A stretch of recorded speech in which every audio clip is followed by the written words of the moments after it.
Hey, what's going on everyone? Greg here, and Apple surprised us yesterday with a press release announcement of 2 new iPads, and this really caught me off guard because not only is the iPad mini back, which we were expecting from the rumors, but the iPad Air is also back as well, and we really weren't expecting that. We were expecting a budget-friendly iPad, but what we got was a mid-ranged iPad. And now there are more iPads than ever available, and this is going to be really confusing for a lot of consumers out there. There is a iPad Pro with 2 size classes, an 11-inch iPad Pro and a 12.9-inch iPad Pro. There is the new iPad Air, which is a 10.5-inch display, the iPad Mini, which is a 7.9-inch display, and of course the regular old-fashioned budget iPad, which has a 9.7-inch display. So I thought this would be a great opportunity to take you through this iPad lineup, try and make sense of it,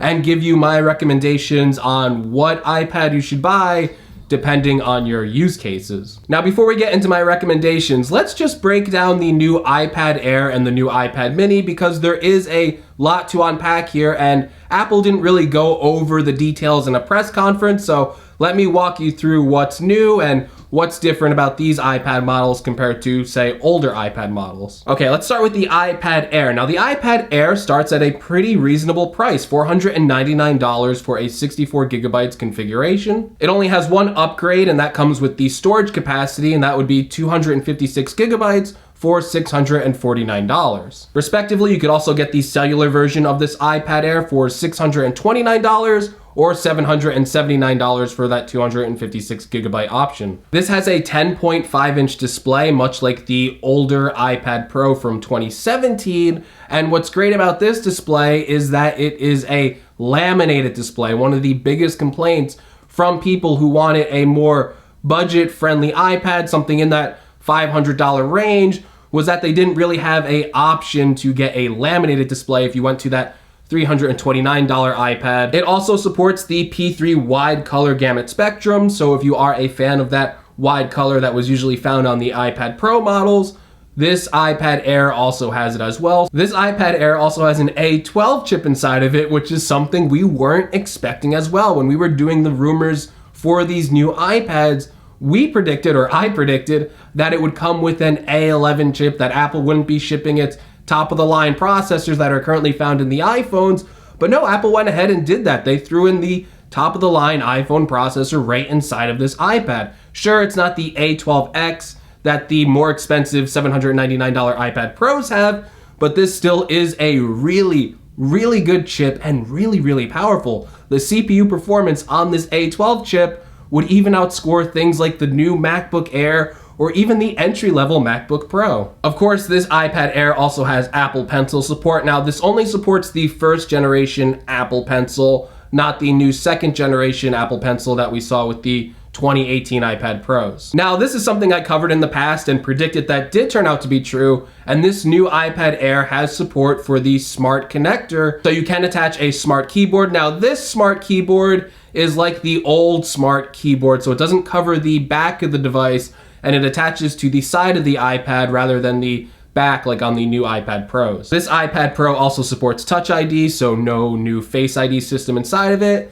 It's 6.1 millimeters thin, so a relatively thin device, not as thin as the new iPad Pros, and it also only weighs 1 pound, so still keeping with that traditional iPad Air design. Now, people who have been following the iPad line for a while might start to say, wait a minute, this sounds exactly like the 10.5-inch iPad Pro from 2017. Are there any real differences to this device? And yes, it's a little bit of an upgrade and downgrade in some ways. Now, the CPU of that A12 is an upgrade in terms of CPU performance than that old 10.5-inch iPad Pro, but you're also losing some things as well. So the new iPad Air only has 2 speakers on the bottom. It doesn't have the quad speaker setup of the iPad Pro line. The camera on the iPad Air only has an 8 megapixel camera as opposed to the 12 megapixel camera on the iPad Pro. However, the iPad Air doesn't have a camera bump in the back of it, so if you don't use the rear camera too much, you might consider that an upgrade in terms of the design. Thankfully, they didn't downgrade the front-facing camera to the 1.2 megapixel camera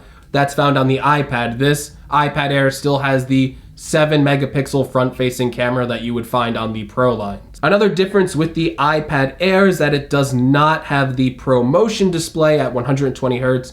So this is a 60 Hertz display. Okay, so let's cover the iPad mini now. So there's only a few differences here with the iPad mini compared to the iPad Air. So the price range for the iPad mini is gonna start at $399 for a 64 gigabyte option. If you increase the storage to 256 gigabytes, that's gonna increase it $150 to $549. And then the cellular version retail for $529 and then $679 for that 256 gigabyte option. The iPad mini also has a 7.9 inch screen versus that iPad Air's 10.5 inch screen, and it does not support a smart keyboard, so no smart connector on the bottom. But everything else I just said about that iPad Air also applies to the iPad mini. So it still has the A12 chip inside of it, which is something I thought would not happen. I thought Apple would position this iPad mini as a budget iPad mini, but they went all out with the CPU performance on this device. So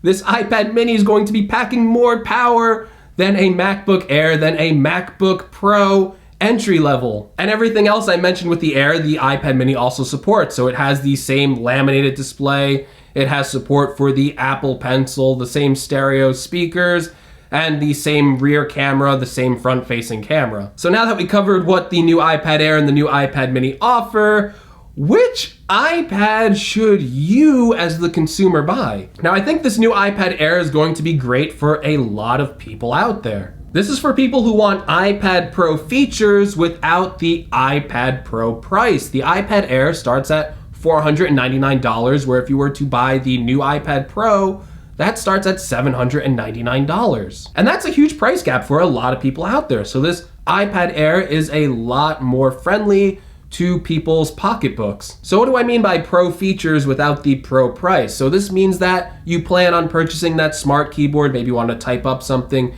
maybe you have emails to type up, maybe you're a student. This iPad Air supports the smart keyboard. So if you plan on typing on this device, if you want a physical keyboard, that's something you can consider with this Air. This is also for people who want the Apple Pencil, maybe as a drawing tablet or as a note taker, and still want a bigger display than the 9.7-inch iPad or the 7.9-inch iPad mini. The Air is also good for people who want that laminated display if they plan on using their iPad out in the sunlight. That will help cut down on reflectivity. And this is for people who want to multitask with a bigger screen than the 9.7-inch iPad or the 7.9-inch iPad mini. And you also want to run powerful apps like Procreate, like Affinity Photo, any other app that you can think of, because it does support that A12 chip inside of it. So this iPad Air should be good for the next couple of years. So what about the other options besides the iPad Air that you might want to go to? Now, if you're really in the budget department, you might want to step down to that $329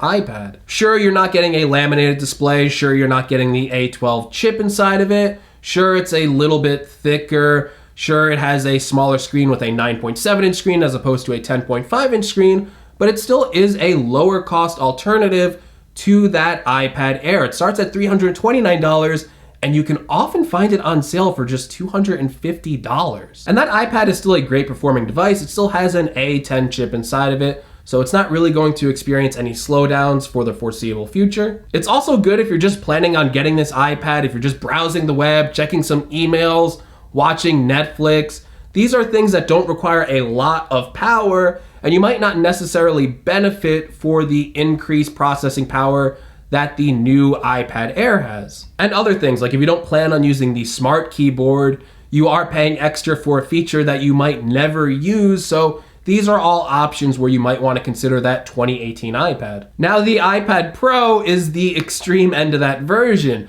These are for people who really, really want the best possible iPad experience out there. You like that new bezel-less design. You like the new second generation Apple Pencil where you can charge it on top. You have a lot of money to spend with $799 for the 11-inch or $999 for the 12.9-inch. This is for people who plan to use a lot of multitasking features. This is for people who want a big iPad screen. If you're an artist, you want that reduced Apple Pencil latency. You want a bigger screen to have a reference on the side of it and to draw at the same time. This is also for people who want a better rear camera. If you plan on shooting any photos or videos with the iPad Pro, that has a 12 megapixel camera, which is capable of shooting 4K video, where the iPad Air and the iPad Mini only have 8 megapixel cameras that can only shoot 1080p video. You want other advanced features like Face ID as opposed to Touch ID. You want the better speaker quality that is found on the iPad Pro line. If you're doing a lot of video editing, a lot of photo editing, if you're using your iPad Pro for pro applications, you know who you are. This is the iPad that you should get. Okay, we really haven't talked about the iPad Mini, and that's because it's a device of its own in a way. Even though it's still an iPad, I don't really see it competing with these other 3 iPads as much.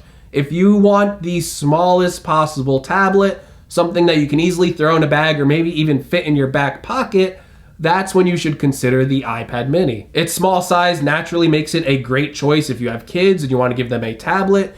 It's also great to carry around with you if you want to use it as an e-reader. The iPad Mini can just fill a lot of purposes, where the biggest advantage is that it has a smaller size. And now you get a lot of great features like that A12 chip, like the Apple Pencil support, the laminated display, the True Tone display inside of that iPad Mini. So this is a great time to purchase the iPad Mini if you are a customer for it. All right, everyone, hopefully this video helped you make a decision. Hopefully I was able to clear up the confusing iPad line. It's kind of a daunting task right now because these iPads in a way are so similar, they're all so capable, and it is a hard decision to make which iPad you should buy. But hopefully there is an iPad that's right for you now that there's more options than ever. Let me know what you think about the new iPads in the comments below. If you liked the video, make sure you give me a like. If you want to see more from my channel, make sure you're subscribed, including a review of the new iPad Air and the new iPad Mini. And as always, I will see you all in the next video. Take care, everyone.